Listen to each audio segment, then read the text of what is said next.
Sir, yung sabi niyo po na nagpunta, based sa CCTV, pumunta dito yung Mina.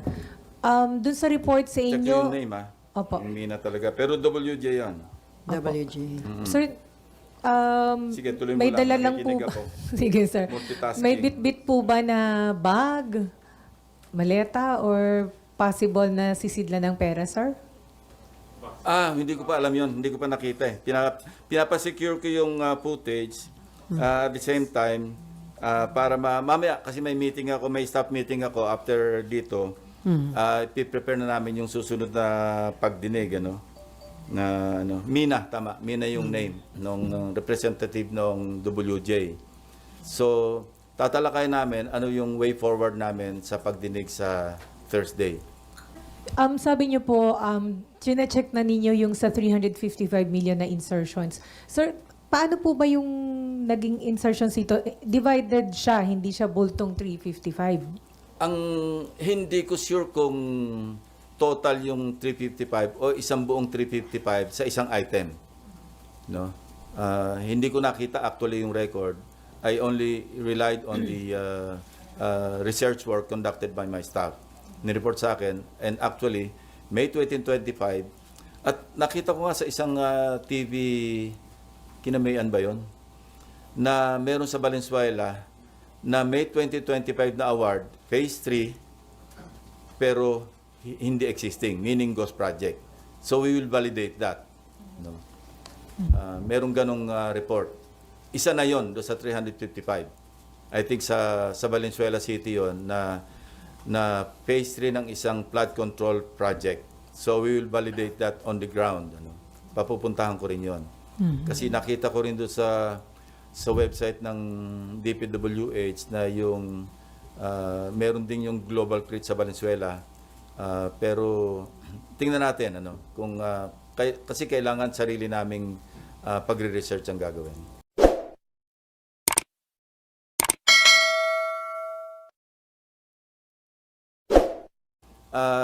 Yung pupurso namin yung sa WJ, yung lumabas sa pagdinig na allegation ni Bryce Hernandez na di umano, yung WJ magdadala o magdi-deliver ng obligasyon. Pag sinabing obligasyon, ito na nga yung lagay, di ba?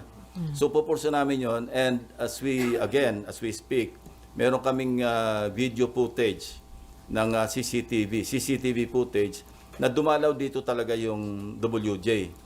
Ang pangalan niya Mina, no? Ipapatawag namin yon. Kasi tatanungin namin, although may idea kami kung saan siya nagpunta rito, kaninong opisina ang dinalaw niya, pero ipapatawag namin para malaman natin kung kanino siya nagpunta, kaninong office, at sino yung kinausap niya, para maliwanag whether or not staff ng Blue Ribbon yung pinuntahan o legislator yung pinuntahan. Di magpaliwanag yung kapwa senador kung siya ay napuntahan. Bakit nagpunta rito yung WJ? And kung idudugtong mo, lawyers call this circumstantial evidence, di ba? Na although kung standalone, wala ka makukonclude. Pero kung may alegasyon na merong mambabatas o merong staff ng Blue Ribbon, staff ng Senado, na sinasabing i-deliver yung obligasyon. Pagkatapos napunta pa rito, August 19 yung petsa nung pagdalaw. This year, sir. And we found out also, this year, 2025, recently lang. And we also discovered, kasi pinatingnan ko agad, kasi binanggit ni Bryce Hernandez, exact amount, nagbagsak di umano, and I'm saying this is just an allegation, di umano ni Senator Estrada sa Bulacan, doon sa first district man kung saan. So pinacheck ko agad sa General Appropriations Act kung meron bang insertion na nagkakahalaga ng 355 million pesos na intended para sa Bulacan. And we found one. Meron talaga insertion na wala sa House version pero lumabas ito do sa after BICAM. So maliwanag na either sa Senate version or sa BICAM yun na insert. Now, we would like to find out, kasi alam nyo naman yung kalakaran sa budget deliberation dito. Hindi mo pwedeng matukoy. Ito nga yung lagi kong pinaglalaban na identify natin kung sino yung proponents ng mga amendments. Kasi kung walang record yon, paano matutukoy kung sino yung legislator, congressman man o senador na nag-insert o nag-amend? Walang record eh. Ang record lang dito is a piece of paper, whether toilet paper or yellow pad or yung stationery, minsan doon lang sinusulat. Ang may hawak nito yung chairperson ng Finance Committee or yung Appropriations Committee chairman. Now, kung merong confirm na merong 355 million pesos na talagang nai-allocate no, para sa Bulacan. And we went further, meron ng 5 projects identified na na-award na, no, out of the 355 million. Now, my team or my teams are checking kung ano yung status ng mga at least 5 projects na yon na hindi pa namin alam yung amount. Madali makita yon kasi nasa website naman ng DPWH. At titingnan namin sa ground ano yung status kasi baka pareho noong sa SIMS at saka sa IM na isang litrato lang yung ginamit na hindi gumagalaw yung dalawang tao, no. So titingnan natin yung kasi kung gano'n ang pattern sa First District Engineering Office ng Bulacan, posible na gano'n din ang ginawa dito sa kasi hindi pa naman sila nabubuko ng Mayo eh. 'Di ba? Ngayon lang naglabasan ito. Kung magre-remedyo man sila, kaya I'm free to announce it to you, hindi nila kayang gawin yung kung halimbawa naghahabol sila. Ay subukan nila yung 2 days na makasingil sila ng 46%. No? Hindi kaya 'yon physically. That's a physical impossibility. So maghabol man sila, kaya naming unahan, ika nga, kung ganun din ang pattern. Po ba ang Senado? And can we ask for a copy? Not yet. Ako, hindi ko pa rin nakita. It was just reported to me. Bago ikaw, RJ, ako muna. Pero invited siya sa next hearing, sir. Papasupin ako yung yung in charge sa CCTV rito. Para siya yung mag-testify na actually on this date, at this time, Kung saan pumunta. ito yung, hindi, makikita naman sa CCTV yun eh. Pero mas mainam na yung formally, i-testify noong mismong operator ng CCTV kung saang opisina, kailangan yun eh. Kasi kung CCTV alone, hindi mo mapagsilita yun eh. Pero may initial info kayo, sir, kung kaninong office ng Meron, senator? pero hindi validated eh. Kaya mas magandang tingnan na muna. Sir, will you be inviting Pinasecure ko na yung footage. It's a good thing that it happened last August 19. Kasi ang lifespan ng footage, 1 buwan eh. Yes. Kung inabot tayo halimbawa September 20 ngayon, Wala hindi na na. natin burado na yon. Sir, ipapatawag nyo rin po ba yung past chairman ng APRO or ng Finance? Interparliamentary courtesy. But yung Finance at least? Kasi Papag-usapan natin si Senator Grace po para ma-identify kung saan or kung sino yung nag-insert ng 355 billion na yun. Kasi establish na natin na either sa Senate version or sa bicameral, sa BICAM, lumabas bigla yung, kasi wala sa NEP, wala rin sa GAB o sa House GAB. Ano? So, ganon. Okay. In your privileged speeches po kasi you also referred to cases in past budgets that were covered by past leaderships by SP Soto in his first SP and SP Subiri. Papatawag nyo rin po ba yung finance chair nung Tingnan panahon muna nila? natin kung ano yung mag-uugnay bago tayo magpatawag. Kasi papatawag tayo para tayo namamana sa buwan. Which hand ang tawag doon? RG, kailangan maghanap muna tayo ng ebidensya na maliwanag para may basihan tayo para magpatawag. Hindi lamang yung ebidensya, kundi yung klarong ebidensya. Ang tawag ko nga doon, resibo. Hindi ako nagre-rely doon sa mga sabi ni barangay chairman, sabi nitong si ganito. Hindi po pwede yun eh. Kasi maski sino pwede magturo eh. My attacker was no less than the person who I moved to be cited in contempt for shamelessly and repeatedly lying under oath about his role in the anomalous and ghost flood control projects in the 1st Engineering District of the province of Bulacan, where he served as Assistant District Engineer and later as OIC District Engineer until he was recently sacked. Mr. President, at the Blue Ribbon Committee hearing, all this person did was to play innocent feign ignorance and to try to convince us that he was simply following orders and instructions from his boss. From receiving $1 billion of cash, talking to pseudo-contractors, signing falsified documents, all the way to gambling away millions and millions of money stolen from the public coffers at casinos. He claimed that in all of these, he was just following orders. Indeed, when confronted and cornered with a barrage of questions from this representation and our other colleagues about his fantastic and shady lifestyle and dealings, he fed the committee lies and stories that taxed our credulity to the hilt and left us and the public in awful disgust. Clearly, he perjured himself and we cited him in contempt. Bunsod sa aking motion, ipinakulong natin siya. Mr. President, appearing the next day at the TRICOM hearing at the House of Representatives, this former DPWH Assistant District Engineer by the name of Bryce Erickson Diaz Hernandez, or Bryce, also known as Marvin Santos de Guzman, yung kanyang alias sa casino, apparently realized he needed to level up dahil hindi niya nalusutan ang ating Blue Ribbon Committee. Hindi pa sapat ang pagsisinungaling niya para pagtakpan at maisalba niya ang kanyang sarili. So while he was in detention here at the Senate, sabi niya, nakapag-isip po ako at nagdesisyon na maglabas ng ilang nalalaman ko sa flood control project. Tama po, sabi niya, tama po si Senator Lacson na mga engineers ng DPWH ay tila naging legman o bagman na lang.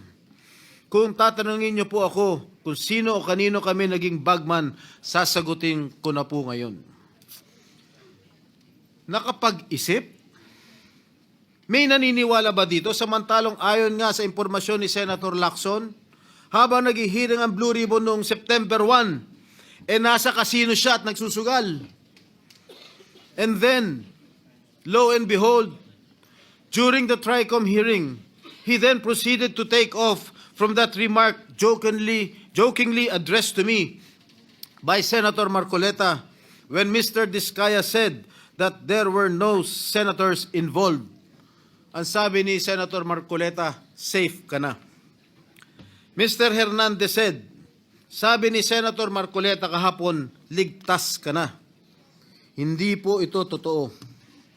Si Senator Jinggoy Ejercito Estrada, Senator Joel Villanueva, Yusek Robert Bernardo at D.E. Alcantara. Si Sen Jinggoy po ay nagbaba ng 355 million ngayon 2025 sa mga ilang projects sa Bulacan at ang sabi po ng boss ko dito ay 30% ang commitment dito. Mr. President, this is a blatant lie. Isang malaking kasinungalingan.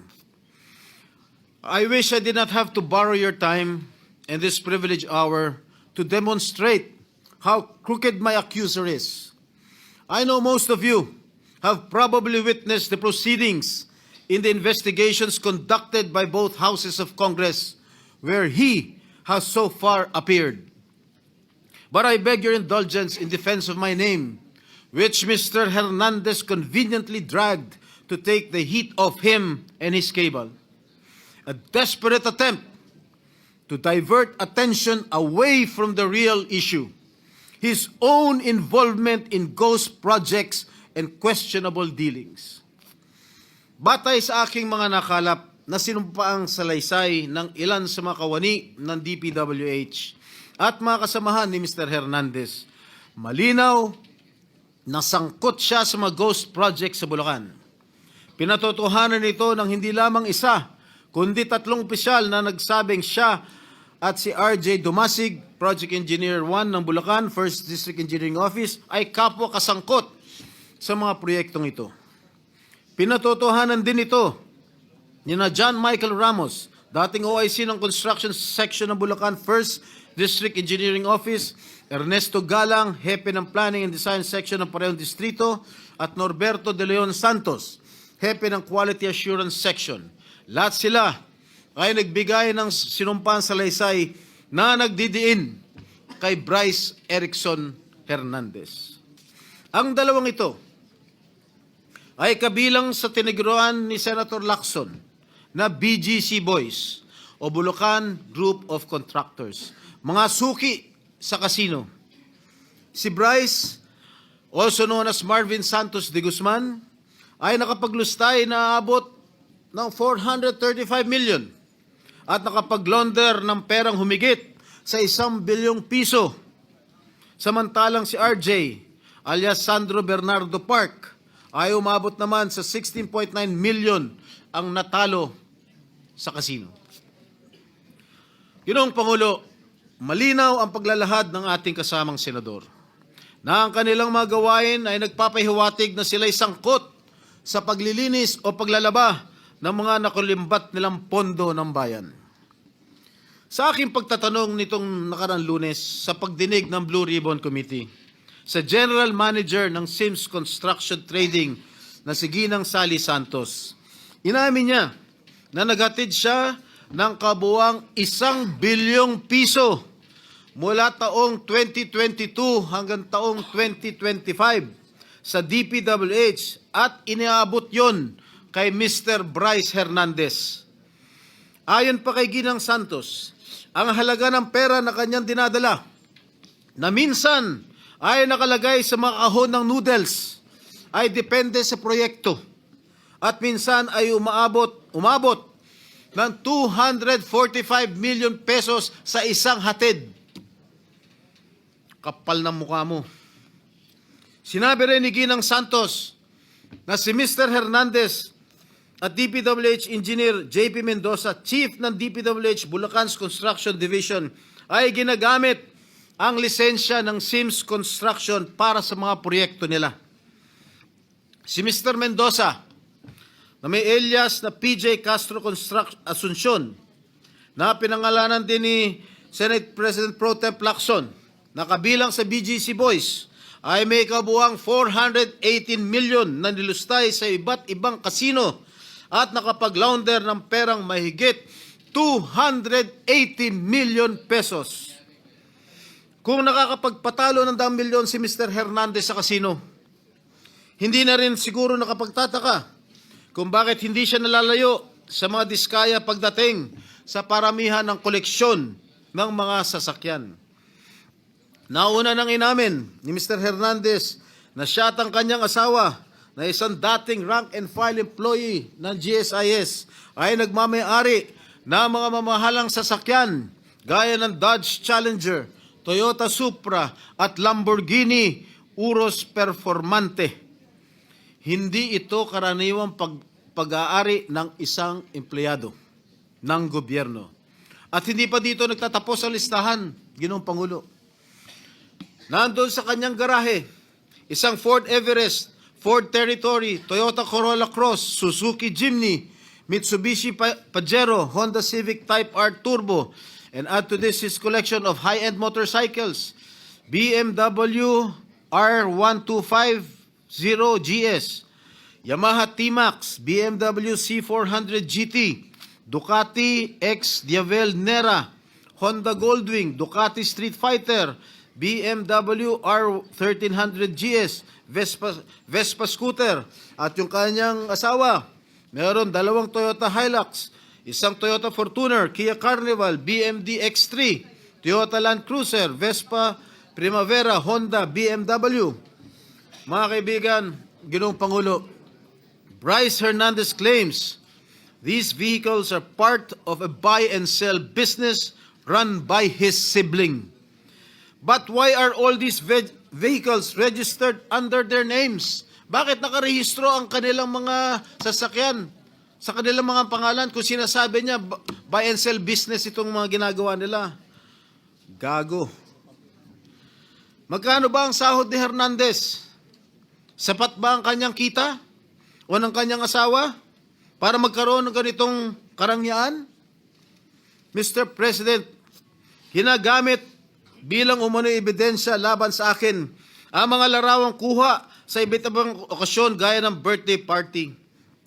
Makailang beses ko man na nakaduo pang palad si DE, District Engineer Henry Alcantara, kaya ko humarap sa kahit sino at sabihin na hindi ko siya personal na kilala.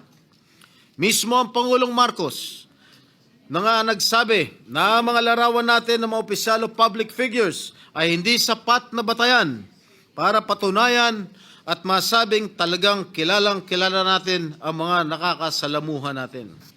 To quote President Marcos, alam naman ninyo, ini-name drop lahat. Magpapakuha lang ng picture tapos sasabihin, o tingnan mo, malapit kami. Sa isang araw, 1,000 yung nagpapapicture sa akin eh. So lahat ng 1,000 na yan, malapit na ba sa akin? People have to be more careful at huwag sila masyadong gullible. Yan po ang sinabi ng ating mahal na Pangulo. Tungkol naman sinasabi niya, hinggil sa isang nagngangalang Beng Ramos na nagpakilala daw ng miyembro ng aking staff sa Senado. Malinaw na ipinakita niyang text exchanges sa kanyang cellphone na nangyari ang kanilang pag-uusap tungkol umano sa isang pagdideliver ng pera noong December 22, 2022. Mr. President, 6 na buwan pa lang ako mula nung mahalal muli sa Senado. Wala akong kinalaman or anuman partisipasyon sa budget deliberations para sa 2022 budget. Mag-iimbento ka lang, sablay pa. Mr. President, there is no one among my staff named Beng Ramos. Wala akong staff o consultant na Beng Ramos. No such person has ever been employed, much less authorized to use my name or act on my behalf. Mr. President, let me just share that even before the resumption of the third hearing of the Blue Ribbon Committee last Monday, I already received warnings from various quarters. I was told that if I continue to actively participate in the investigation on ghost flood control projects, I will become an easy target. An easy target, they say, because of accusations hurled against me in the past relating to the PDAF issue. Mr. President, I told these people, warning me, and as I have stated at the start of the Senate investigation into these public works anomalies, hinarap ko po sa hukuman lahat ng kasong inihain laban sa akin. Hindi lang ako sumuko ng kusa nung ako'y pinaratangan at ikinulong. Ako po'y nakipaglaban ng patas sa proseso ng batas at hustisya at naghintay ng matagal na panahon sa pagdating ng hatol sa mga kasong ito. Hindi po ako nawala. Hindi po ako nagtago. Hindi po ako tumakas o nagbintang ng mga taong walang kinalaman sa mga akusasyon laban sa akin. At great cost to my family, my freedom, and my political career, I have acquitted myself of the grave charge of plunder before the bar of justice and the legal system we are all sworn to uphold. Should that sad and dark chapter of my life be a reason for me now to do nothing, say nothing, and just keep quiet when my job as an elected senator of this country calls on me to take a stand and expose these people? No, Mr. President, I cannot and will not shirk from my sworn duty to ferret out the truth. I will not be silenced when I know I can contribute something to the task at hand. I will continue to do my best to be worthy of the support that I was generously given by the people who elected me back to this Senate. Tama nga nagbigay ng babala sa akin. I am an easy target. Kaya isang araw pagkatapos ko sabihin na dapat i-contempt ang sinungaling na si Bryce Hernandez, tumakbo siya sa sa mababang kapulungan para ilako ang isang kwento na sa tingin niya ay madaling paniwalaan. Hindi lang yun. Paulit-ulit niyang sinasabi ang akala niya safe siya. Walang galang na. halatang galing pa sa isang script na binabasa.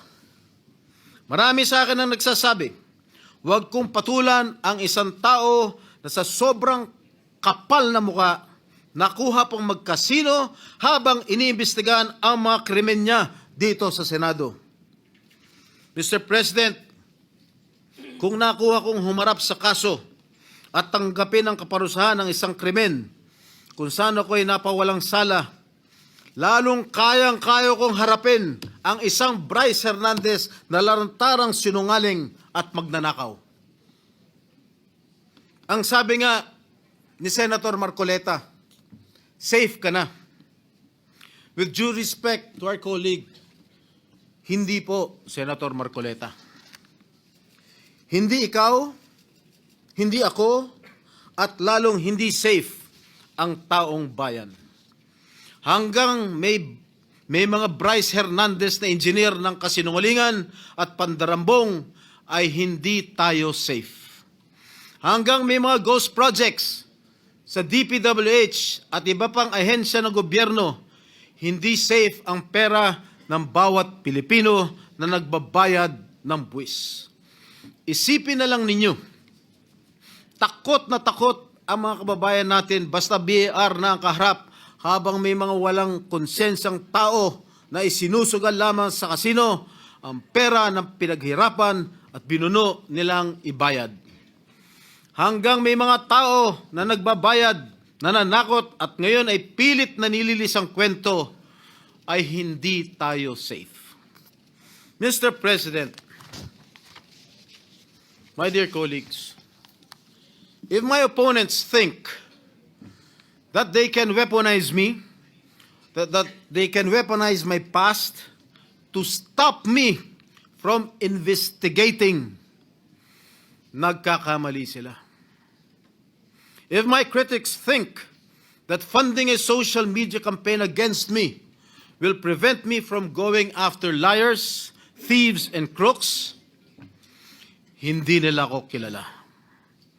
I have been bashed and now targeted for the way I go after lying witnesses. Totoo, brusko ako magtanong at minsan ay naninigaw pa. But I make no apologies. Subukan ninyong humarap sa mga taong sinungaling at mayabang pa. Mga witness na halatang halata na niloloko ka.